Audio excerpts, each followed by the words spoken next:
Talkover saying. This is the Talkover podcast. The boys. DJ Double, DJ Stylus in the building. What's going on? Wagweezy. I'm alright, man. You good? I'm using a new light, so there's like a weird shadow behind me. Just a disclaimer, like I'm not. I obviously can't see what you're so doing right now because I'm looking into my camera. So if this shit looks poo, yeah, leave it. You can tell Double in the comments. Yeah, let me know in the comments if you know how to fix this light and stuff, man. Because yeah, we're both out here trying to make this podcast look all dramatic and that. Like, I got a nice little lamp there. Look, guys, it's cute, that, isn't it? Anyway, yo, it's been a couple of weeks, bro. You know what? I've had people in my DMs asking if we gave up doing the Talkover. We mentioned that I think a couple weeks ago. Oh shit! A couple episodes ago, we mentioned that we're gonna basically put it out when we can. We're aiming for the Wednesday nights at 8 p.m. Sometimes they're gonna drop on different days if we've got some hot topics to chat about. But there are gonna be gaps because we've both got mental schedules at the moment. It's time of the year as well, isn't it, man? Like it's Christmas, bro. Like on the last 2 weeks. I've not even had time to have a piss, bro. Like, it's been intense. Bro, the maddest thing is, it's like, me and you, our schedules literally haven't matched up for the last 2 weeks. Well, I think it's been like 3 weeks now. We've been obviously speaking on the phone like, all right, can we get in today? No. Can we match up today? No. And so like, the whole time, either you're busy or I'm busy. So, but... A lot has happened as well, man. A lot has happened, bro. We got a lot to talk about still.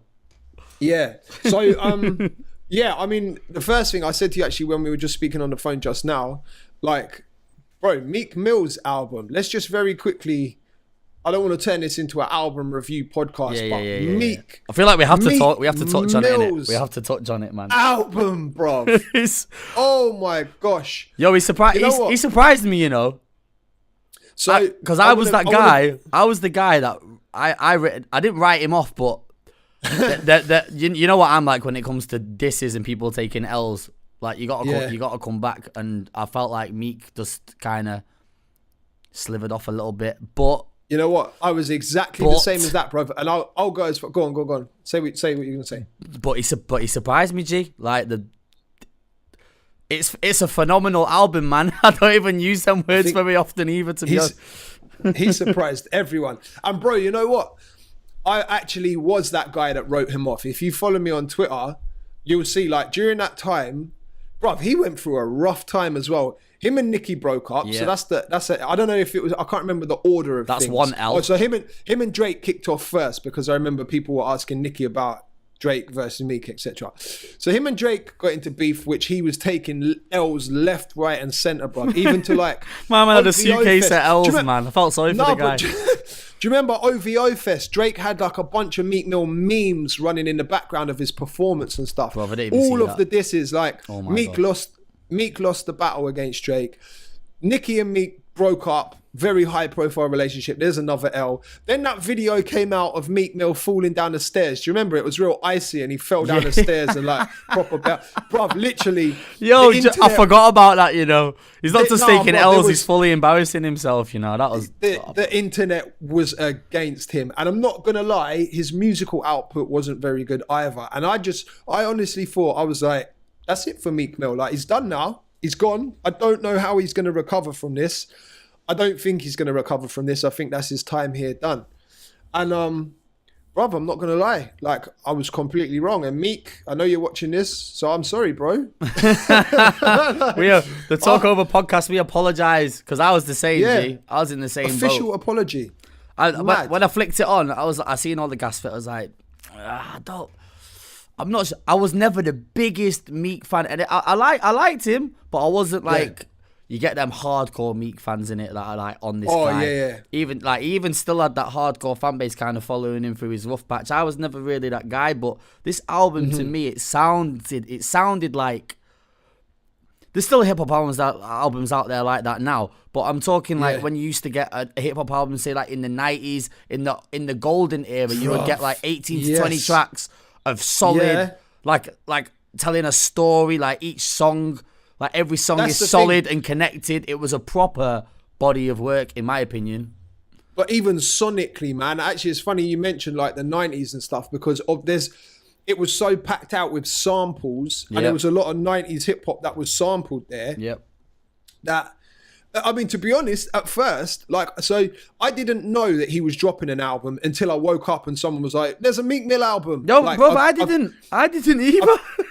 I picked up a couple. There was a couple of singles that I got that week. Let me just quickly try and find out which ones they were. The two singles I got that week, were Oodles. What is it? Oodles and Noodles and Stuck in My Ways. I think were the two that I got. Okay. Mine was Dangerous. I got Dangerous on a mail out, which is the Jeremiah and the P&B Rock one, which is more it's like semi R&B wavy, but yeah. So and so I didn't even clock that. Oh right, there's two singles. There must be something else. I just thought, oh well, Meek's just trying to thing. And then I woke up and there's a Meek Mill album. I went to the gym and listened to it. And I actually, while I was at the gym, I had to go online and check that it was an album because there's so many samples in there. It felt like a mixtape. Do you know what I mean? And I was like, is this a mixtape? Because of how many samples there were all the way through. But no, it's a legit album, man, and incredible, bruv. Like, I don't think the sampling even matters too much anymore, man. Like, there is a lot of samples on there, but he's used them all in a good way. Like, 100%. I'm not that guy that's against sampling at all, man. Some people are like, sampling is cheating, but if the shit sounds good, and Meek. Bro, what did you just say to me then about like Meek's come out and he's pretty much put 6ix9ine's album under the bed? that's the thing as well. I haven't heard. It's all gone quiet, man. I know 6ix9ine's obviously having a bit of a sticky situation, but it's all of a sudden gone mad quiet. Bruv, 6ix9ine's album leaked, then it dropped, and then Meek Mill dropped. And as far as I'm concerned, in terms of what I've been seeing online and what's been coming up in my timeline, I've not seen anything about 6ix9ine's album. All I'm seeing is people praising Meek Mill. And it's a beautiful thing, you know, as a real hip-hop fan, and I use the word real hip-hop, like, no. What I'm getting at is to hear an actual rap album where there's decent features and there's good, like the production on there is tight and Meek actually delivers on there as well. It's real rap. And he managed to get like one of the best Jay-Z verses of the last like 10 years. Oh, mate, easily. Easy, bro. Like, I heard that. I was like, I reloaded that verse like 4 times, man. I've still not took it all in. Like, even Rick Ross did his thing on that tune as well. Like, Rick Ross but did Jay-Z bits on there does. as well, Come on, bro. After Jay-Z's 100%.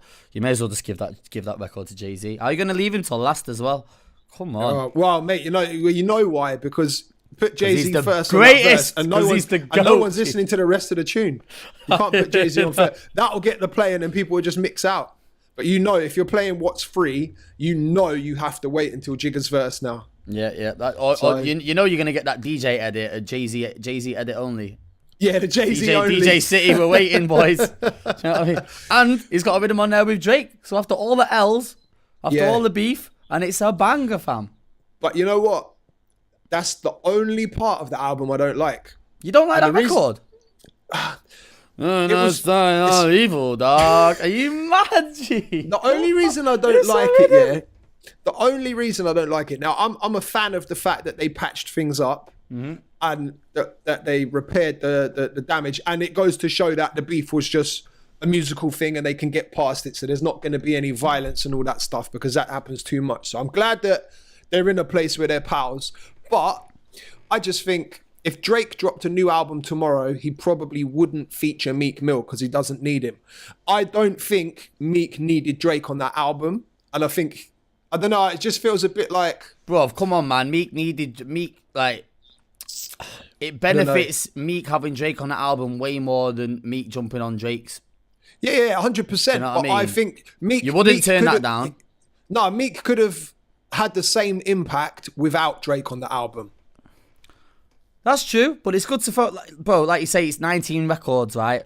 You got some guys out here putting out albums with 8 tracks on and 7 features. Do you know what I mean? Yeah. And like, if you feel like you're not even getting it, like, this is a good mixture of, like, samples, features, like, variation in style. Like, he smacked it, man. It's true. He smacked it. I guess that with the Drake one, he is catering to that young audience, the people who are tuned into not only Drake, but tuned into like Travis Scott and P&B Rock and all of that lot. He tried to be clever, man. LMA on there, Kodak, 21 Savage, like LMA. Jeremiah, all these current people that are booming.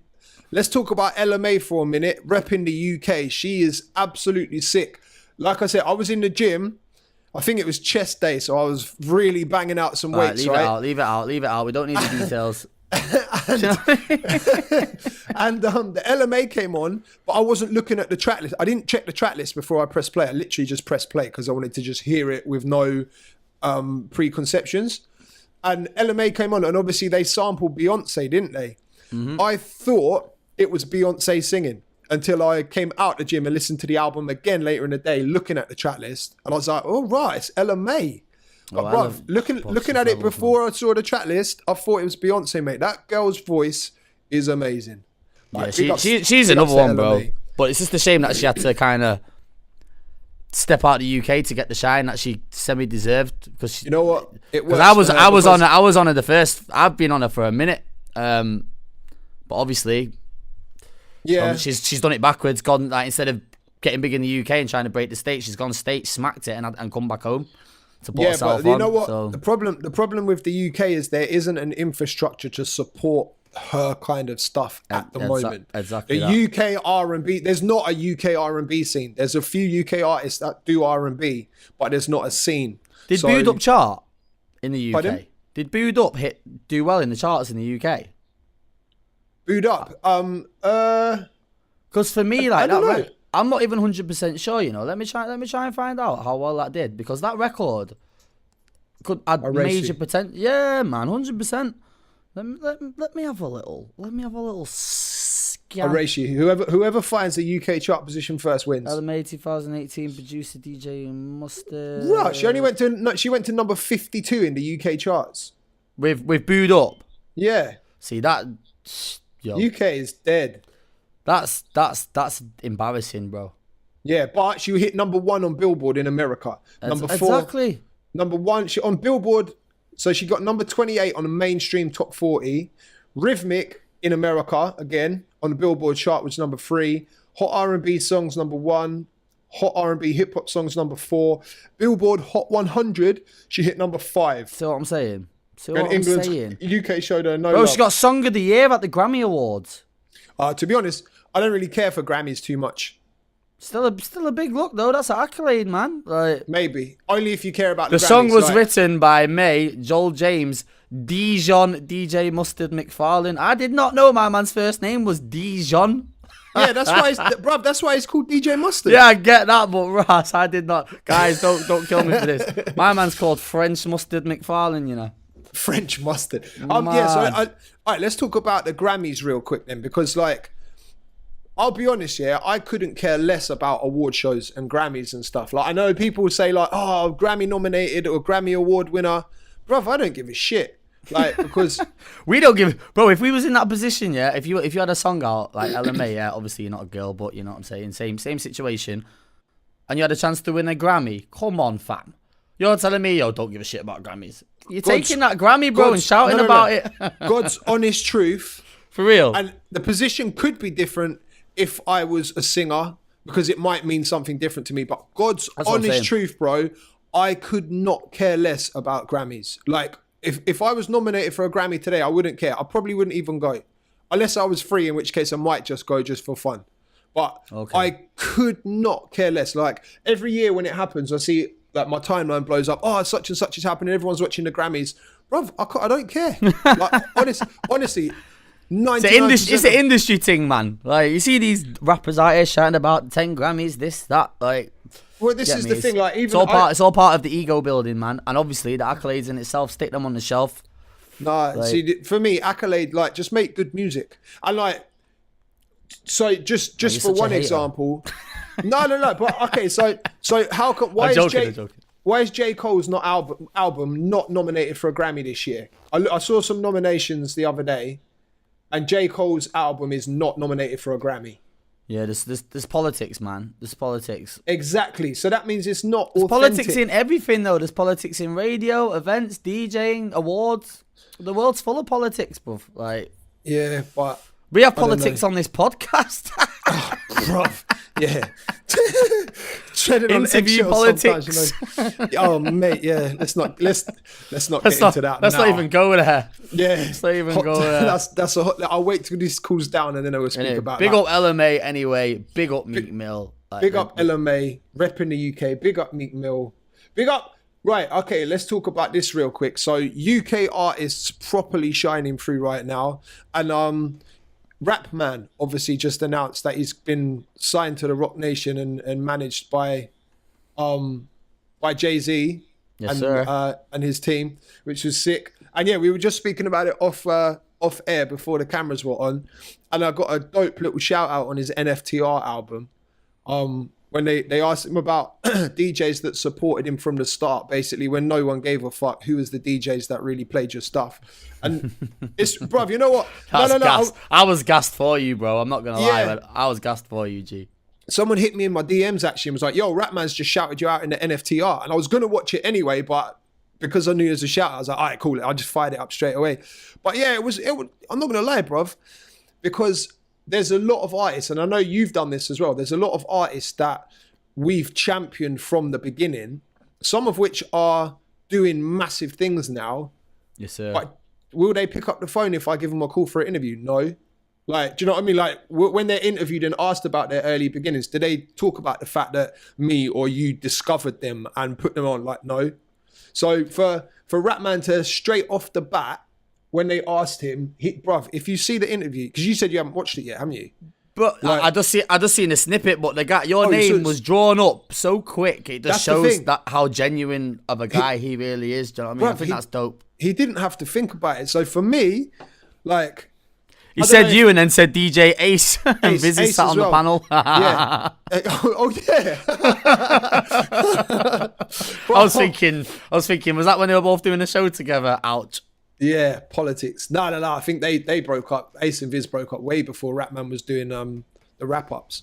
But yeah, man, it was a proper dope thing because, yeah, like you said, he said it so quickly, like it was a real genuine, like, yeah, DJ Dub has been supporting. So for me, it might be an arrogant thing for me to post it on my Instagram and shout about it, but not at all, man. I think that stuff's important, bro. It's important, that shit. Like, I posted it to make a point of like, we're in a time now where DJs, everyone's clout chasing. Everyone's trying to be the guy that's playing the guy and the guy that knows the guy. What a lot of people are forgetting about is there's a whole generation of artists right now working their socks off that in 5 years, maybe in 10 years time, will be the biggest artists in the country. And it's our choice and our job, actually. It's our responsibility as DJs to find these guys and play them now. Like, if you find an artist now that you think's sick as a DJ, if you think he's got a song that will work in your club sets, regardless of if people know it or not, start playing it in the club sets now. Make sure the artist knows that you are fucking with them and you're checking for them and playing their stuff. Because ultimately, if the time comes when they blow up, and this isn't why you should do it, but I'm just saying this is an advantage of supporting early. When the time comes that they blow up, you're the guy that's been messing with them from early. So they will remember that and they will check for you. And then imagine now, imagine if you were someone 15 years ago that was playing Skepta from day one. And imagine if Skepta, like Westwood is a perfect example. Yeah, he supported Skepta for the longest time. Look at their relationship, bruv. I saw on Westwood's Insta story the other day. He sat back in Skepta's Phantom, you know, the car with the sparkly ceiling and all that stuff. Yeah. They're all going for dinner together, bruv. Sat around the table. That's it. That's because Westwood was one of the first DJs or one of the early DJs to really support Skepta like that. I think it depends. Like, it's all. Like, it depends what kind of DJ you are as well, man. You get tastemakers, you get people that want to break artists, you get DJs that just want to go and play bangers, and then you get headliners. So it depends. Like, for me, it's a duty as a DJ. For me personally, and for yourself, because we've done a lot of radio work over the years, like, and we just, like, we're just deeper in it. Do you know what I mean? Like, I like to unearth the gems, find the new artists. I can get why it can be hard to filter some of this new stuff into set. It's on us, I know, it's on us. Just as an example, like, some DJs find it hard to, like, they don't want to push the boundaries too left or too right when it comes to music. Do you know what I'm saying? I completely disagree with that because it's not my thing. Even to no, but you're saying about us being on radio, and yeah, like 5 years ago, maybe 10 years ago, I would agree with that you can only really break new artists if you have a radio show or your own platform. But bruv, these days, it's different now. These days, all it takes is a tweet. If you find an artist who's got a SoundCloud link and you think the song's dope, just tweet the SoundCloud link for your followers. Even if you've only got 500 followers as a DJ, that's 500 people that follow you as a DJ. And your job as a DJ is to show people, like, we are the people that tell them what's good, not the other way around. Like, I actually had an analogy that I broke this down for someone before. Yeah, the DJs are the sieve for the music industry. So imagine we're no, bro, for real though. Catching all the shit. All the shit gets poured into the sieve, yeah. All of the stuff gets poured in the sieve, and then what we want to come through the bottom of the sieve is what we like, and that's what comes through the sieve. And all the rest of the shit, bro. How much music do you listen to on a daily basis that you're like, that's garbage, that's garbage, that's garbage, that's garbage, and it will never go into your mix, and your listeners will never hear it in your mix cloud. Bro, the email is... it's a complete myth, What bro. are we talking, like, 80% more? What, of poor music? Yeah, how much music do you throw away that you listen to once and you think that's not going anywhere, I'm throwing it out? How much percentage, roughly? It's up, but it's up there. I'm just making a point, like it's way up there, isn't it? Yeah, it's up there. There's way more, like, yeah, it's definitely up to that 70s. Exactly. I'd say mine might be 85%. 85% of the music I get sent or the music I listen to, I'm just like, it's garbage. It's either it's garbage or it's not what I want. It's not what I want to be pushing. So there might be some really dope stuff in there, but it's not my forte. Does that make sense? It wouldn't work in my club sets, wouldn't work in my mixes. I can't do anything with it. So it goes. But like, I think that whole Rapman situation is sick, man. Like you say, if other artists kind of moved in the same way, like there's always a DJ that is breaking an artist first. Like they don't just come out and blow. Yeah. You know what I mean? Like that music is going to somebody. Like I had the same kind of situation with the Rudimental guys way before they got signed, way before they were big, and they like I used to play like it was like UK funky 2-step stuff. Yeah. It was sick, bro. Like I think there's a track called Feet Have Souls or something like that. Like I've got it on my laptop somewhere. But even to this day, like they remember all that stuff. Like I always link up with Locksmith, the DJ, whenever he comes into town. Like and like the link is still strong, even though they've gone on to be superstars, bro. Like so that's like an example from my side. They've not shouted me out in interviews or whatever. I don't even know if they've had an opportunity to do it or whatever, but you just know that they know, do you know what I mean? Yeah. That I pushed them before anyone was even touching it. So yeah, shout out to Rudimental. Yeah, bruv, it's so important, man. For like, and it's something that really is lacking now. I don't see very many DJs even post or tweet about a new artist they have discovered. Okay. Like, I just don't see it, bruv. There's a very small handful of people. I see Semtex doing it a lot. Semtex does it a lot. Yeah, like Sam's on his game. Sam's on his A game. Sometimes I don't know where Semtex finds these people. I don't know how he finds some of the people he finds. My man's connected into the scene differently. I mean, the difference. Man. Like, that's the thing. He works. Obviously, he's got the job at Sony, so he may have a team of people sending him stuff. But regardless, Semtex, I mean, I get the impression Semtex does a lot of his own searching. And some of the people, I mean, Sem's put me onto a couple people before, and I'm just like, right, these people are sick, like, proper. So I think that's the difference. Like I could have said earlier, it depends what kind of DJ you are. Like, some DJs aren't trying to be that guy. Yeah. Do you know what I mean? Some are just out here collecting their bangers and licking it off in a club. But like, there's a difference. To be honest though, like, that's the best way to have a short-lived career. Yeah, 100%. 100%. Bro, longevity, man. I tweeted this yesterday. I was like, longevity over everything. Yeah, man, for real. I think part of the problem is, because it's not common enough, new DJs might not know to do it. Does that make sense? So they might not know, right, actually it's part of my job to find new music. They might literally just think, wow, I need to be out here just playing the bangers. But really, no. Has the meaning of a DJ changed over the years compared to what it was back then to what it is now? No, like I don't think so. Like say Yeah, to us it hasn't, but some of these new kids, like you say, they might not know, they might not see about these like unearthing new artists behaving and moving in a certain way. They'll come out and see man smacking clubs. I want to do that too. 2 weeks later, they got a controller. Yeah, Like, innit, for real. So it's keep breaking the bangers, mate. Yeah, well, you know what? I play the bangers, obviously, but it's just the main thing is. Like, it's, brother, I can't emphasize it enough. It's for as long as I've known you, important. you've always been that guy. You've always been that guy. As long as I've known you, G, you've always been the dude that finds the artist. So important, man. Like, on your game right now, Dubs. I'll give you that, mate. I'm trying, bro. I'm trying. He's on his A game right now. But, should we put a little link to your channel in this video? So it'll be nice. Oh, if you, I'm the editor. If you like, if you're gonna edit like, it, you can subscribe to DJ Double TV up there. Yeah, he's got some good interviews. Click here. I've got a space next to my head. You can put it in now. Click there. Gonna put it in Double's shoddy backdrop lights. No, it's just a bit of a shadow. That's all. But yeah, man, discovery of new artists. Not only new artists, new songs. It might just be an artist that has a banging song. The rest of their catalog might be weak, but they might have just one song that you're like, yo, that is sick. Like, if you're a DJ watching this, I'd just say promote it, man. Like, if you find something that no one else is onto, just champion. Find someone. There you go. That's the challenge in 2019 that I want to put out there. Yeah, the Talkover challenge for all DJs. Find an artist. Find an artist that no one else is fucking with. Not just anyone. Find someone that's good that no one else is messing with, and promote them. Put them out there, even if it's just a tweet. Like, put them in your mix. If you've got a song, put them in their mixes. In your mixes, like. Put them on your timeline. Just put them on however you can. Find one artist that is sick.